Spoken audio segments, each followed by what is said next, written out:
Hi guys, welcome back to the channel. I'm Office Bloke Daz. Office Bloke Aidan. Gaynor. Okay, before we go any further, Oh, got a special thing for you. stop right there. Stop right there. Stop what you're Stop doing. right Pay attention there. here. Yeah. If you go to our video that says the most famous restaurants in America, alright, type in the word Wrexham in the comments. It was uploaded like 2 days ago. Subscribe to our channel. You could be the winner of drumroll aid. This season's Wrexham shirt. It's a very Wrexham. nice shirt, to be fair. Yeah. It's just a shame about the colour, that's all. I know, yeah. It's yeah. It's in plain red enough. That's why we're giving it away. Yeah. But yeah, that's all you have to do. So if you don't know who Wrexham are, team in Wales owned by Rob McElhenney and Ryan Reynolds. Yes. Yeah, there you On go. the way up, on the rise. They are a team on the Yeah, rise, doing you're very right. well, actually. So just come into the Football League, joining League 2. Yes. So let's see how they do. Yeah. Anyway, back to this video. What if the United States had more states? There are some states that are probably just like too big and you could convert Yeah. into two. Yeah, there is. Yeah, I agree with that. But there's also a lot of, I think there's a lot of history behind some of the states as well. Yeah. Where there was supposed to be breakaway states, not necessarily breakaway, but new states formed. Yeah. Because we had it over here. If you look at, is it one of the Scottish islands, like the Orkney Isles, I think it might have been, don't want to be a part of Britain anymore. They're looking to be a part of Norway. Really? Because they don't get any funding from the Scottish government or the UK government. Yeah. It's not worth it. And for they're just kind of like left alone. No one bothers with them. Yeah. It's kind of like a forgotten area. So because all the money goes into other places, they're saying, well, what about us? Yeah. If you're not going to bother with us, we'll go somewhere else. Then they'll all start to eat that stinky fish that they have. Yeah, there. surströmming. Yeah. That's Sweden. Yeah, probably. Yeah. The Yeah, element it is fish as well, Sweden, then. Yeah. Anyway, let's see this one. What if the United States had more states? Today, the United States has 50 states. The last two to join were the first non-contiguous states, Alaska and Hawaii, both joining the Union in 1959. But throughout history, there have been various other states that have either existed and then disappeared, or states that were proposed. I've always thought about that one, like the other part of Michigan could be Yeah. another state. It'll be quite a boring state, but it could be another state. Well, that's not couldn't it? Michigan though, is it? That's Michigan there, where it looks like a glove. Yeah, but so's that. Is that part of Michigan, is it? I thought so, yeah. Right. I thought you meant the one it was Abandoned. attached to. Yeah. Even today, some state creation proposals exist, such as the crazy idea to split California into 6 different states. What? If you want, I can make a dedicated video about these. All of these stories led me to ask myself the question, what if the US had more states? In this video, we're going to go through around 10 proposals that are either recent or still the one I significant today for One I recognise there is the one on the left, which is Southern Oregon and Northern California, which I think that's the one I remember telling you ages ago about Jefferson County, Yeah. Jefferson State, and I think that's what it is there. It's like it's all very. Quite an odd shape I at the think it's bottom. very of it, isn't it? rural. I don't think there's much going on there. Right. I think that's where Eugene is, maybe. You know, I think Eugene's home of like Nike.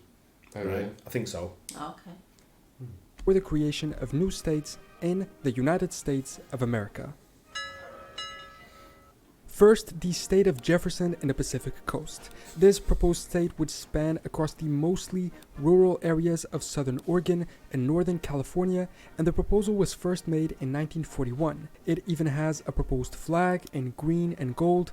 Not very creative, but then again, most US state flags are not. The 2 X's are known as the double cross and signify the 2 regions' sense of abandonment by the 2 central state governments. Wow. The name Jefferson was first used in 1859 for the Jefferson Territory, but this was far away in between Utah and Kansas, as well as being used in 1915 when Texas's legislature put forth a bill for the creation of a new state in part of their territory, also taking this name. I'm not sure about these 2 examples, but when it comes to the hypothetical Pacific state, it certainly comes from Thomas Jefferson, former US president, because in 1803, Jefferson is said to have envisioned the establishment of an independent nation.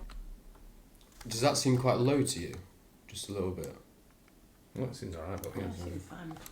In the western portion of North America that he named the Republic of the Pacific.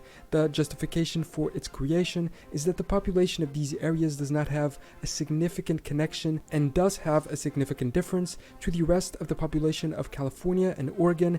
The movement was stopped due to the US's entry in World War II, being revived in around 1990 and picking up a little more steam recently, especially because of electoral results, which have led some people in the Republican Party to advocate for it, given that they would likely win their representation and gain 2 additional senators. No. To the northeast, there could be the state of Absaroka.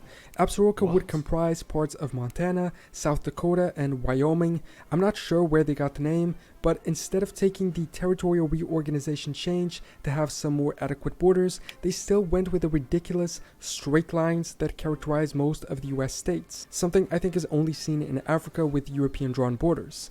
In 1935, still dealing with the effects of the Great Depression, a movement for secession began to protest against these states' governments. Their flag was this one, a white field with a red triangle with the number 49, as they claimed their place as the 49th state. Their point was that the 3 states had failed to provide federal aid from the New Deal to rural ranchers and farmers. It's interesting to see how the difference and sense of abandonment by rural regions led to the idea of these first 2 states, and is something that kind of continues up to today. The movement's leader declared himself governor, which I would say delegitimizes it from the start. However, they did apparently get a lot of media coverage at the time, which led the actual state governments to act and achieve a broader distribution of New Deal aid. World War II beginning also led to the end of the movement. Native American land control is a topic of its own. I even made a video about what the US would look like if all treaties had been respected, but even with the modern reality of territorial organization, 2 separate native controlled states have been proposed, Sequoia and Navajo. The state of Sequoia was a proposed state to be established from the Indian Territory in the eastern part of present-day Oklahoma. In 1905, with the end of tribal government, the so-called 5 civilized tribes, the Cherokee, the Choctaw, the Chickasaw, the Creek, and the Seminole, proposed to create a state as a means to retain control of their land. Their intention was to have a state under Native American governance while remaining in the US, a very logical and fair compromise on their part.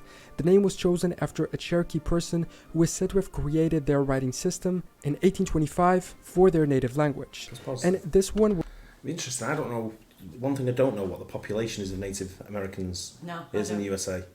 I don't know what percentage it takes up, but I think it's only fair they have the state. They have a state. Yeah, exactly. For all the land that's been removed from them, isn't it, over the past? Yeah. What's the? Let us know in the comments what the. I mean, I guess I could Google it as well. Yeah. What the population of Native Americans is. Was done right. They held a convention, drafted a state constitution, drew up a plan of organization for the government, put together a map showing the counties to be established, and elected delegates to go to the US Congress with a petition for statehood, along with 2 Democrats and 2 Republicans who were to serve as congressmen, even holding a referendum to approve their mandate for this negotiation. However, President Theodore Roosevelt did not accept their request and offered instead that their territory should join the Oklahoma Territory and become a state together, joining the Union as the 46th state. Although they didn't get what they wanted, the drafted constitution made an important contribution to Oklahoma's constitution, and Oklahoma today is still a place where Native Americans have a relevant place. Navajo is another example of a potential native state. The Navajo Nation still exists today and occupies portions of northeast. Isn't that the place where like the 4 states meet? Yeah. That would be quite boring if you put one in between them. Yeah, but I think there'd be more to it than that though, mate. But it's kind of weird how they draw the borders. Yeah. How they've come up with that border. I always think stuff like that. There's so many weird borders. And like the taxes and stuff. If you're living, let's say you're living in Arizona, and then they build that new one. How do you know what taxes you're going to pay? Well, they'd have their own, wouldn't they? They'd come under their own state government. So if you're like in say you're in northeast Arizona, inside where Navajo would be, so you're in Arizona and then the next day you're just in Navajo. It won't happen just next day. Go through the whole process. It will still end up being at one point you're in Arizona and the next day you will be in Navajo. It has to happen at some point. Like you say, you could have different legislation, laws and all kinds of stuff that goes on. I don't think I'd want it. When you move out, you have to move. Yeah. Simple. Yeah. I know.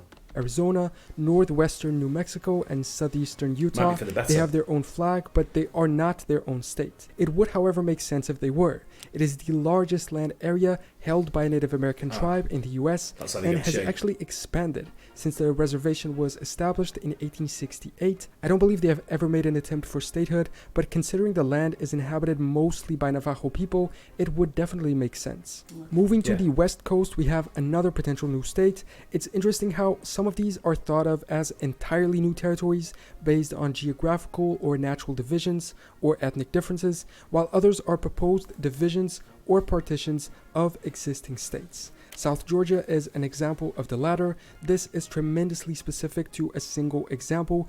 In 2018, the Republican Party of Pierce County in Georgia held their local primary election. Along with their choice of candidate, they also put forth a question regarding wanting all the countries south of Macon to join together and form the 51st state of South Georgia. Only 27% of their voters agreed, and so the idea was rightfully abandoned. The reason why they wanted to do it is similar to the first two examples we saw. They stated they feel that rural areas have been abandoned and being left behind from Georgia's supposed rapid economic growth. Most people didn't seem to actually believe. So it's saying there the rural areas have been left behind, so they want to split off to form South Georgia, but they want to take the whole coast. Yeah, That's the problem. So if you want the ports of what's there, Savannah. So places like that, and they're taking the whole port, and that's probably where the biggest income. I'm not saying the biggest income, but I imagine a massive income comes from the port of Savannah and places like that. Believe in it, and it was more of a way of getting attention for their local problems. One that makes perfect sense when it comes to geography is the proposed state of Superior. The state of Superior would be created by the secession of the Upper Peninsula from the rest of Michigan, named for the adjacent Lake Superior. The proposal claims that in addition to the geographic separation, there are significant cultural differences, as well as the belief that the problems of the Superior region are ignored by distant state governments. When the Northwest Territory was being organized by the US government, Thomas Jefferson had actually proposed a state which he named Sylvania. We can see it in the... I think this one makes the most sense, doesn't it? Because Michigan, they're not even together. I think they should give Canada. This map here. They also claimed the territory wasn't initially meant to be a part of Michigan and was only granted to them as a settlement in the Toledo dispute against Ohio. Their main activities are forestry and mining, differing from the rest of the state's agricultural and industrial sectors. Travel between the two peninsulas is difficult, especially during the winter. They have to go across an... Is there no bridge there? Surely. I don't. You would like it, doesn't it? You can't really see from here. No. But I'm saying it looks close enough from this angle that you could maybe make a bridge. I don't know the distances, but I imagine that's a pathway for ships coming down through that lake as well. Yeah. What lake's this? Is that Lake Superior? That's not Superior is above it, I think, isn't it? Is that Lake? Might be Lake Michigan. Yeah. Maybe.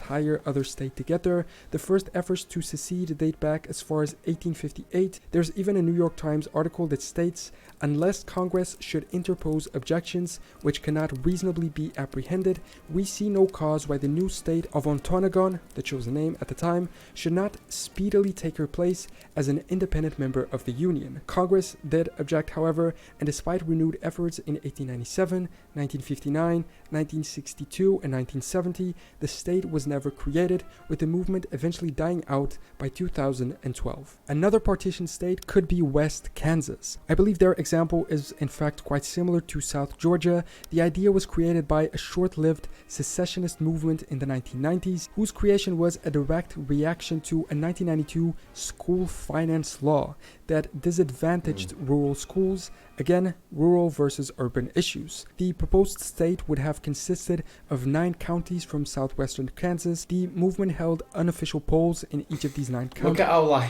square that is, though. Yeah, but also, what about these 2 here and those 2 there? He's just stuck out on his own. Yeah. Yeah, they're just counties, though, aren't they? Yeah. But like you say, there's only a couple of odd-shaped counties in there, isn't there? The rest of them are just right. Just you've got that lot. Yeah. Counties, 2 of which were even territorially separated from the other 7, and the results pointed to favor the secession. They held a convention, chose to be called West Kansas, chose a state flower, the yucca, and a state bird, the pheasant, but then they never actually moved forward with the bureaucratic requirements of requesting the secession, even though it would probably be failed, but the movement then faded out after a couple of years. 2 more are West New York as well as Long Island. Various proposals have been made to separate New York into various states, most of which involve the separation of New York City itself from the rest of the state due to the vastly different realities between them. New York is an interesting example because historically one of its territories did manage to secede and become its own state, Vermont, in 1777. Oh, I never knew that. Some people in Western New York have at times attempted to repeat Vermont's example. Their argument is partly historical, claiming the 2 regions were colonized and settled separately, only coming together in 1796 through the Treaty of Hartford. The other part of the argument has to do with taxes, economic decline, population differences, and what they argue is unfair representation in the state legislature, I believe in part due to the region's low population density when compared to New York City. Long Island has also seen some claims for secession, namely by... I think Long Island, they should give that to New Jersey, and the West New York should go into Pennsylvania. Finished. Right? Well, they call the state Long Island, and it'll be just... I wonder how they got that name. Yeah, but like, it'll be quite a small state, that, wouldn't it? Yeah, well, you've got other small states as well, haven't you? Yeah, because the amount of money that New York City gives to the state, I imagine, is quite high. Yeah. You know, the money New generates York, the the rest of the state's nothing really without New York City. You sell that to people from Buffalo and Schenectady and I places forgot like about Syracuse, Buffalo, to be fair. and Syracuse and Corning. And but don't get me wrong, New York State is not as big of a state as it is without New York City. It's not. Population-wise, you mean? Probably Both. not. Well, probably not. No, Popularity-wise. I mean, popularity-wise as well. Yeah, you're right. Local politicians, which state that the region contributes much more to state taxes than it receives in payments. There was some activity about this in 2010, but the idea was never truly pursued. Speaking of New York, there's also So at the same time, if that's changed to Long Island, the state of Long Island, it's not going to be called New York City anymore. Well, Long Island's not in New York City. So New York City there wasn't part of Long Island State. No, it goes New York City. It stretches on Queens. It's on the same island sort of thing. But it's Long Island starts a bit further up, doesn't it? Long Island. Once Queens you're is on a it, borough of it's New hard York. to get off. Yeah. It's just like keeps going and going and going. Do you know a quick story about Long Island? We went to a party there one day and we couldn't find a hotel to stay in that was close by. They were all full. I like the iced teas So we had to drive back. So again, he said, "Don't worry, I'll drive back." Right. So I was like, "Okay." So I'm there. All my mates turn up at the door from Manchester. Right. We've not seen for years. We're all having a drink. And next thing, I heard a splash in the pool. Gaynor's drunk. So I thought you were driving. No. So I thought, right, I better drive then. I've only had a couple of beers, sort of thing. So I stayed. Anyway, drive all the way back from Long Island. 4 hours it took us. To she where? fell asleep the whole way. To New Jersey, where we was. Fell asleep the whole way. Drove back. And when we got about 5 minutes from our house, she woke and went, "I've left my bag." Had my car keys in it. Had Really? Yeah.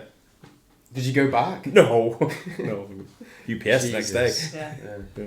God. proposed state of liberty, although it's nowhere near New York. Local politicians in Washington, namely some state representatives, introduced legislation that would lead to the separation of the state of Washington into two. Washington would remain in the west, and the Liberty would become a new state in the east, with a new border being created along the edge of the Cascade Mountain Range. The movement is, I believe, very much linked with local conservatives that don't like the state's liberal tendencies. They have a proposed flag depicting what I believe to be an eagle.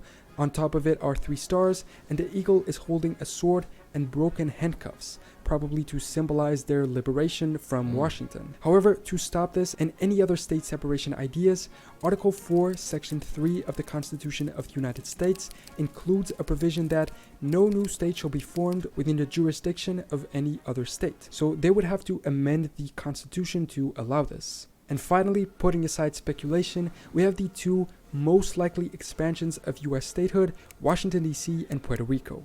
In 2016, 85% of DC voters agreed to become their own state, choosing the name State of Columbia. In 2020, the United States House of Representatives voted 232 to 180 in favor of statehood for Washington, D.C., with the Senate then failing the bill. They have more people than many states of the U.S., and they argue they are being taxed and ruled without representation. I believe sooner or later they will become a state of their own. Puerto Rico has been under U.S. sovereignty for over a century after it was ceded to the U.S. by Spain following the end of the Spanish-American War, and Puerto Ricans have been U.S. citizens since 1917. However, they're still not a state. They've had many votes, with the latest non-binding one in 2020, where 52% favored statehood. Since 1898, Puerto Rico has had limited representation in the U.S. Congress in the form of a resident commissioner, a non-voting delegate. Nevertheless, they pushed a bill to ratify statehood by 2025.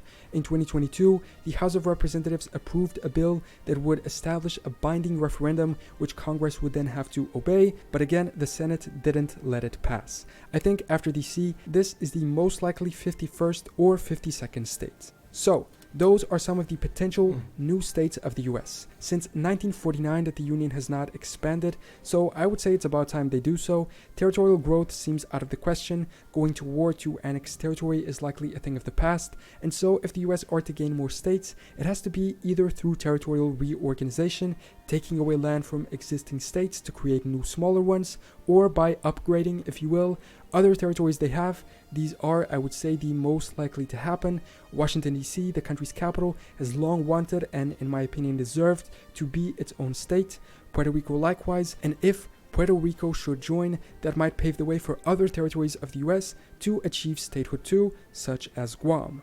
When it comes to the territorial reorganization option, we have the cases of natural and geographical divisions being taken into account, such as the case of the state of Superior, separating this part of Michigan due to it being physically separated by the lake, or this part of Washington becoming Liberty due to the mountain range that sort of divides the current state, although as we see there are some ideological reasons too, or the case of ethnic groups, namely Native Americans, recovering some of their due sovereignty through a state of their own, as we see in Navajo or Sequoia. What do you think? Are any of these possible? Do they make sense? And would you like to see them happen? Also, which other states could have existed in the past or still have a chance of existing in the future? Let me know in the comments. Yeah, some of them do make sense. Some of them just out there, like, what's it? The Georgia one didn't make sense to me. No. Don't know, it was like they're talking about rural, yet they take the main bit of the state sort of thing. Yeah. So other ones like West New York, I think you've got to come up with better names, or that's probably why it's been ditched. Yeah, what are you calling it? West New York? No, need a better name. Come back when you got a better name. Yeah. Next. Old York. Grand Old Duke. Yeah. It's good though, interesting, right? Yeah, very interesting. Yeah. I think the one I've heard most of is the Jefferson one. Yeah. Yeah, I've heard of the Jefferson one. Or like saying Puerto Rico is going to become the new state the next day and stuff like that. Makes sense, that doesn't it? I'm actually pretty sure people have like tried telling me before that Puerto Rico already is a state. Like you have people. I know it's not sovereignty, isn't it? I know it's not, but there'll be people out there that say there's 52 states now, but there's not yet. It will happen though. Let us know what you think in the comments as well. Yeah. Hope you enjoyed it. Don't forget to like and subscribe, and we'll catch you on the next one. Cheers. Bye.